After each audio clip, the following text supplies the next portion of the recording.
So aton kilalahon ang isa ka Ilongga nga hindi lang beauty queen kag model, kundi isa pa kapalarong pambansa record breaker. Nakatutok, John Sala.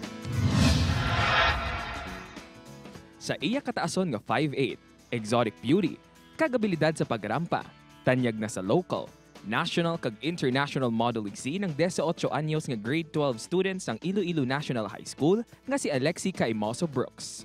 Miyembro ini sang Iloilo Models Guild, kang nangin cover pa sang mga US-based magazine.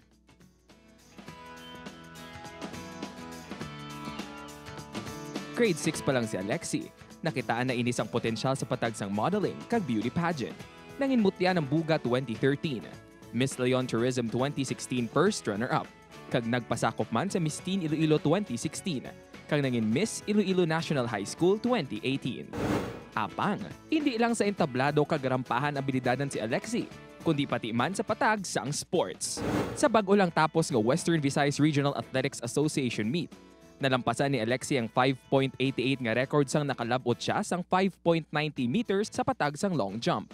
Gold medalist man kag record breaker si Alexi sa palarong pambansa sang tuig 2016 tubtob 2018. Nangin representante man ini sa ASEAN Youth Games sa Kuala Lumpur, Malaysia. Ginkilala nga Iron Maiden of 2018, kag madamo pa sang pagkilala sa nagkalain-lain nga sporting events. Mabudlay man suno sa iya balansehon ng mga responsibilidad bilang isa ka student athlete, beauty queen kag model. Actually, super budlay sa circus. Siyempre, if I focus into sports, my body sometimes get too bulky and I get too masculine. And if I have some modeling or pageants, dapat need ko siya magpa-tone down sa muscles ko. Per me siya kabugtaw, agagil siya mag-training, tapos pagka klase masulod siya, tapos ang klase makakuha naman sa matraining, tapos pagkagabi pageant naman sa dayon. Tumandok sa Buga Leon ng pamilya ni Alexi. Humalin sang una, nagdako na siya kaupod ang iya lola, nga iya makabig pinakadako nga inspirasyon sa iya kabuhi. One of my inspiration is also, especially my grandma, both of my grandparents, because they were the one who molded me and supported me when I was really nothing. They were the one who supported me and motivated me nga I can be what I really wanted to be if I just believe in myself. Si Alexi isa lang ka-ehemplo sa mga kabataan nga kung may luyag ka maangkon sa kabuhi, kinahanglan ng extra push kag determinasyon, hindi lang para sa kadalagan, kundi para man sa mga leksyon nga aton maangkon sa kabuhi. If you want to be an athlete and at the same time an student, and ang kabudlayan, and you also just not need the time management but also a self-management, because we can manage our time but sometimes as a person di natin ma-manage self naton.